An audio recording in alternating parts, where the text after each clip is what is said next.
retour sur le plateau de TV Finance pour cette édition du 20 avril 2023. Merci beaucoup si vous êtes toujours avec nous et comme convenu, eh bien, désormais il est l'heure de retrouver pour notre interview éco Philippe Béchade. Bonjour Philippe. Bonjour. Bonjour, merci beaucoup Philippe d'être avec nous ce matin. Vous êtes rédacteur en chef du site internet La Bourse au quotidien et on va commencer votre intervention aujourd'hui avec cette information. Le mardi dernier, mardi 18 avril, les députés européens ont approuvé un paquet de mesures pour mieux lutter contre le changement climatique. On pense notamment à une des mesures phares, c'est la taxe carbone. Philippe, très simplement, est-ce que la planète est sauvée ? Ben oui, puisqu'on instaure de nouvelles taxes. Tout se résout toujours par des taxes, naturellement. Et surtout des problèmes de réchauffement climatique qui, d'après les paléoclimatologues, les climats sont sujets à des variations de 5 ou 6 degrés sur des périodes de quelques centaines ou quelques milliers d'années. Quand on regarde les courbes au cours des 2 ou 3 dernières décennies, on ne peut pas dire que les prévisions catastrophistes se sont réalisées, pas plus que le trou dans la couche d'ozone ne nous a tous carbonisés aux rayons UV, et pas plus que le Vanuatu n'a disparu sous les flots, comme ça nous était annoncé au début des années 2000.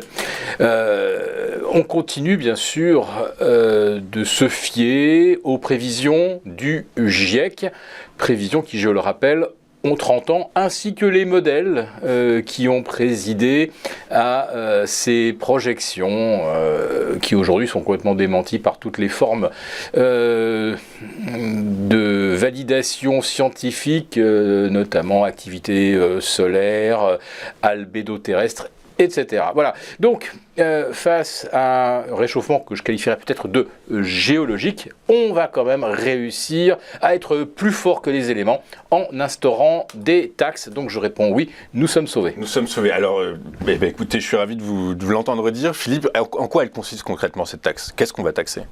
Alors là, par contre, il y a dans cette taxe, je pense que tout n'est vraiment pas à jeter, mais je dirais que c'est malheureusement trop tard, c'est-à-dire qu'on a tellement exporté notre production vers des pays à bas coût de production que derrière on réimportait et ça a détruit massivement les emplois en Occident.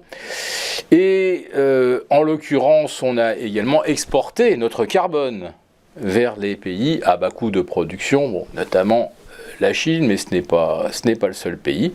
Et du coup, quand on fait produire à bas coût salarial, mais à haut coût de pollution, quelque part, je dirais que c'est pas une façon très très vertueuse de gérer les choses.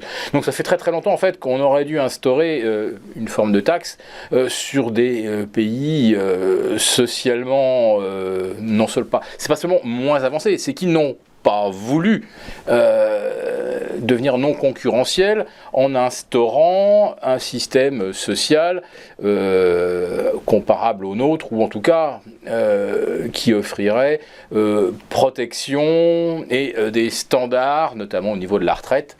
Il n'y en a quasiment pas en Chine. Donc, c'est à la Chine que vous pensez quand vous... Oui, enfin Chine, Vietnam, et je ne sais pas comment ça se passe. En tout cas, ce que je retiens de ce que vous dites, c'est quand même que l'idée de cette taxe, c'est de limiter la concurrence des entreprises étrangères qui fabriquent justement à haut coût de carbone, et ce qui permet de préserver un petit peu les entreprises. Parce que c'est nous qui leur avons demandé de fabriquer, et c'est parce que c'est nous-mêmes qui avons fermé nos usines et qui les avons exportées notamment vers la Chine, et derrière on réimporte. Alors évidemment, le transport maritime, je ne vous cache pas que ça reste quand même quelque chose d'extrêmement polluant.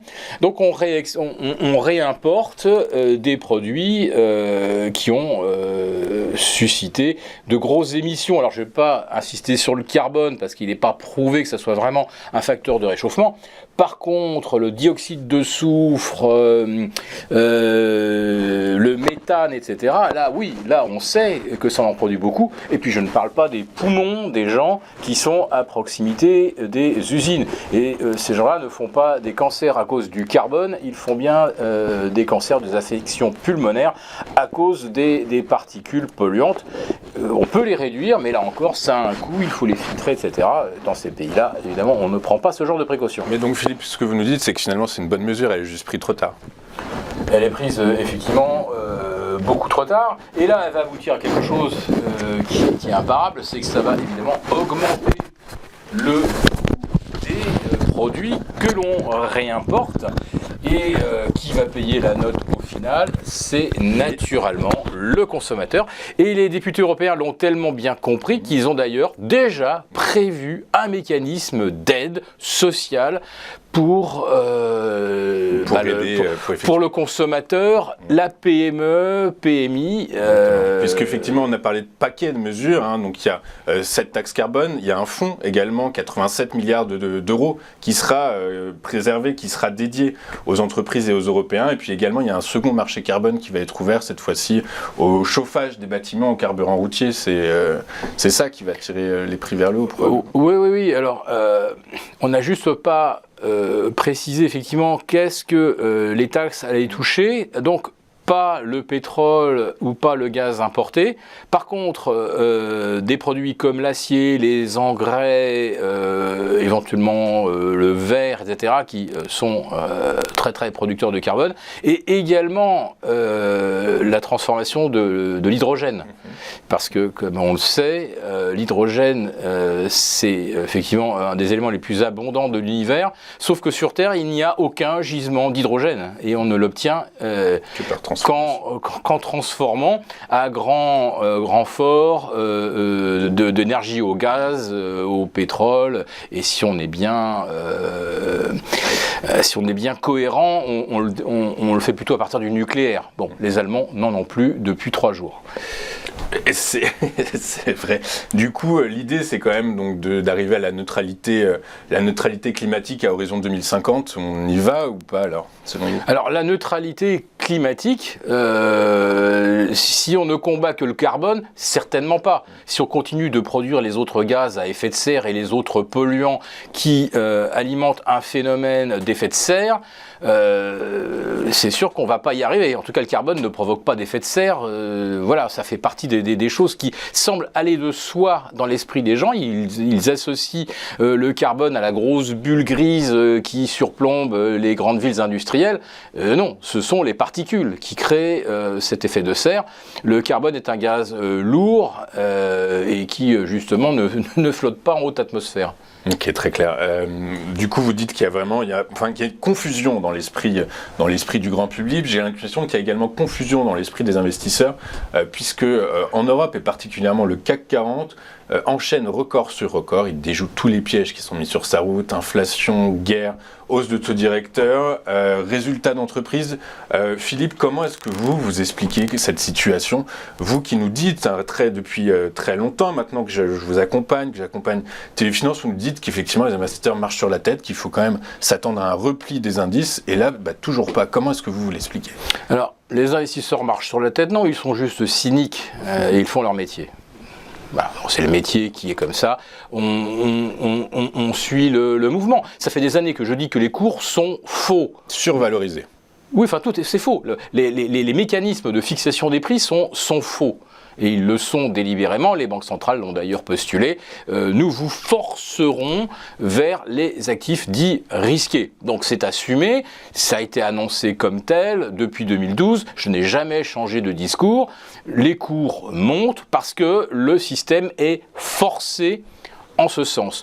Alors par contre, là où on commence à avoir du mal, même moi qui parvient parfois à trouver des explications à l'inexplicable, c'est que quand les taux se sont mis à remonter mi-février, début mars, on s'est dit, ah ben voilà, ce coup-ci, on comprend effectivement pourquoi la bourse a un petit peu plus de mal. Et puis les les taux se sont mis à baisser et les cours se sont mis à monter, donc on se dit c'est parfaitement cohérent évidemment. Si les rendements obligataires baissent, plus de primes pour les actions, youpi, ça monte. Et puis depuis le 20 mars, les taux n'arrêtent pas de monter.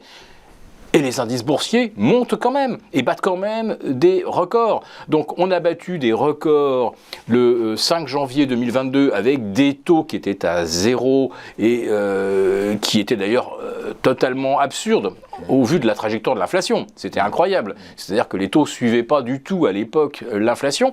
Donc je dirais qu'aujourd'hui on ne peut plus tenir aucun raisonnement. Les taux montent, les taux baissent, les cours de bourse montent quand même. Et après ça, on vous explique que tout est lié évidemment à Hermès et LVMH qui vivent leur âge d'or, c'est-à-dire qu'au moment où on se dirige vers une récession, il y a heureusement une catégorie de population mondiale qui ne vont pas acheter le dernier sac à main s'il est à 14 000 et qu'ils savent qu'il y en a un prochain qui va sortir en peau d'autruche à 15 000. On va attendre celui qui sort à 15 000 et c'est pareil pour la prochaine Ferrari, celle qui vaut 800 000 euros, on ne va pas en vouloir parce qu'il y en a une nouvelle qui va arriver avec plus d'options à 900 000. Alors effectivement, il y a une réalité dont vous parlez qui ne se reflète probablement pas dans la course. Dans les courses, c'est le coût de l'argent, effectivement, vous nous en avez parlé, et le risque de défaillance, les défaillances d'entreprise. Je crois qu'on a des chiffres qui sont tombés pour 2022 et début 2023, elles augmentent ces défaillances.